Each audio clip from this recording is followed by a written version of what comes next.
que está sendo herdado, a conta da Previdência, a conta do Estado ineficiente, a conta do Brasil que ficou caro antes de ficar rico, está sendo paga justamente por essas gerações. O que a gente está fazendo agora, nessa proposta para 26, é uma conclamação geracional. Ora, se nós vamos arcar com o prejuízo dos erros da direita, da esquerda e do centrão, chegou a hora a gente ter voz na mesa para poder dizer o que nós queremos fazer. E é aqui que a gente começa provocando nesse jogo para 26. É o seguinte, eu falei isso e eu avisei, eu pintei o desenho. Olha, União Brasil e o Progressistas, eles fizeram uma federação chamada PEPUNI. Com qual objetivo? Para aumentar o cacife deles agora nas eleições de 26. Eles aumentam o cacife e eles participam com um poder maior, exigindo cargos e posições maiores e governos estaduais. Vocês entenderam? Se por exemplo que eu faço uma federação que tem mais de 100 deputados federais, essa federação, ela é hoje, né, pelo menos 20% do Congresso, da Câmara dos Deputados, certo? Então era mais de 20%, era coisa de 20% da Câmara dos Deputados. Essa federação tem um poder relativo na hora das composições das chapas que é desproporcional. Então eles falam, eu não lanço presidente, o PL, eu faço o seu vice, mas então eu quero aquele governo ali, tá? Ah, eu quero isso.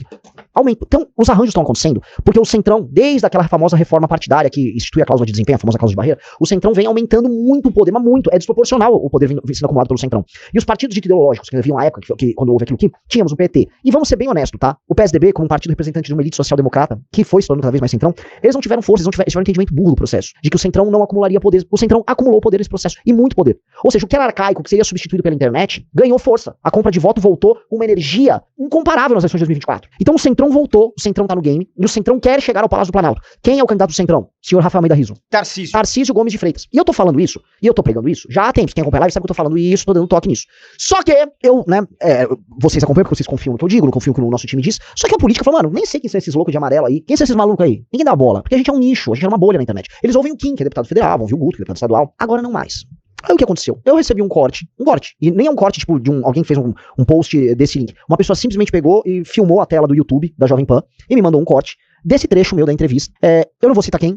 Se ele não for um dirigente partidário, ele fala em nome de um dirigente partidário, pra ser honesto, de um desses partidos grandes, perguntando assim: calma, garoto, tá indo com muita sede ao pote, não é assim que o jogo funciona, vamos sentar pra conversar porque tem espaço pra todo mundo. Explicando, aí eu, né, telefone, né, não vou falar, não vou ser indelicado de forma alguma, até porque a pessoa é muito simpática e as pessoas são todas muito simpáticas, eu não vou ficar nesse instante da vida, tá, me queimando nesses contatos. Dito isso, e eu não revelo conversas privadas, não vou entrar em detalhes, mas tudo aquilo que eu já falava, que eu sabia que acontecia com outros partidos, né, ou seja, tá tendo uma compra de partidos menores para que esses partidos menores não lancem candidatos, porque você tem meio que uma candidatura única do Tarcísio.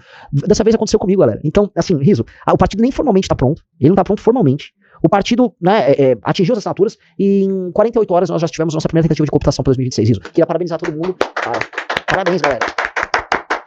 Então, tivemos isso e eu achei deveras curioso, né? Não, acho que ninguém me propôs nada bizarro. Então eu propondo assim, vamos somar, vamos vir participar, vocês falam... Aqui só um comentário antes.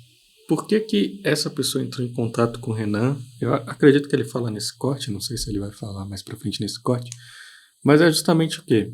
Para que se tenha uma união da direita, que na verdade não é uma união da direita, é uma união do centrão, em cima do nome do Tarcísio para 2026. Por quê? O Tarcísio ele só vai se lançar como candidato à presidência se ele for para uma eleição certa. Uma eleição certa significa o quê? Que ele de fato tem as chances reais de estar ganhando essa eleição. Porque ele não vai abrir mão de uma eleição certa que ele já tem no governo de São Paulo, uma reeleição, né, no governo de São Paulo, para algo duvidoso em uma presidência, tá? Então, basicamente, o que entrar em contato é, agora que o MBL tem o Partido Missão, estão tentando fazer essa coligação, essa ligação, para que o Partido Missão não tenha um candidato próprio, coisa que não vai acontecer, que vai ter um candidato próprio justamente para bater em frente. E aí quando a gente volta para a questão ali do Eduardo Bolsonaro, o Bananinha, a gente vem na questão justamente do ponto que é o seguinte: o Bolsonaro ele ainda tem o poder para definir se o Tarcísio sai candidato ou não, né? Esse é um ponto que eu vejo que é uma resposta muito mais ligada ao Tarcísio do que ao próprio Bolsonaro.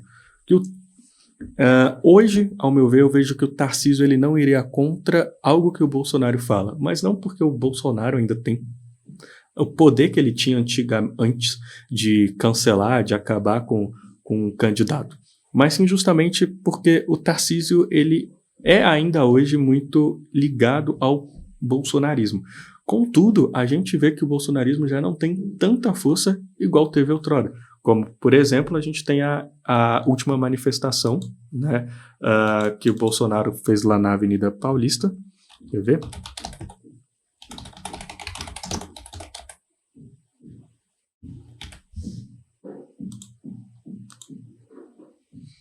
Que foi há 7 dias atrás, que assim, foi muito esvaziada.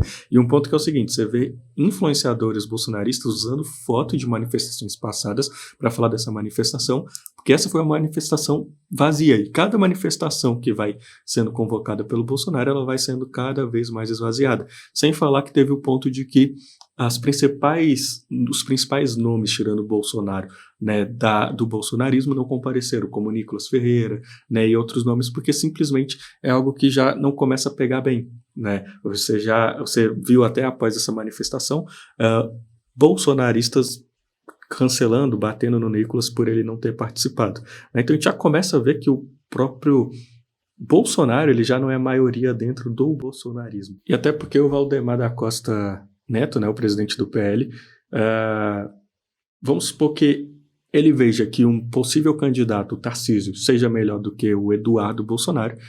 Se ele definir, o Bolsonaro vai ter que acatar, porque o Bolsonaro basicamente está ali no PL porque o PL hoje vê vantagem ainda de estar o bolsonarismo, mas contudo isso tem mudado, né? Por exemplo, hoje o Valdemar da Costa Neto já vê como conseguir bastante votos com o Nicolas Ferreira sem necessariamente ter o ônus ali de ter o Bolsonaro andando junto com ele.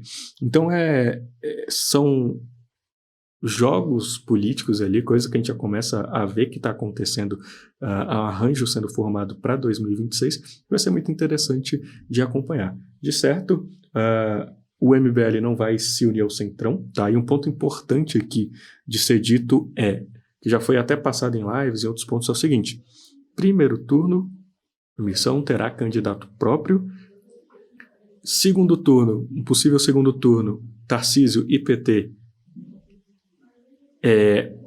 militância do MBL vai votar em Tarcísio, porque é para acabar com o PT, né? Vai ter pessoas, com certeza, que vai usar isso para falar, olha lá, se render ao Centrão, mas não, isso vai ser um voto contra o PT, não um voto para se ligar à máquina ali.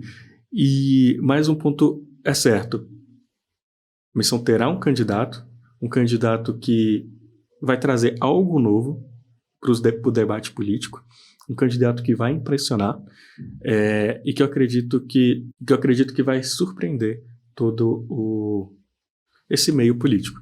Então, quero escutar de você, o que você acha, você concorda, você discorda, coloca aí nos comentários e vamos continuar essa conversa, essa discussão aí nos comentários.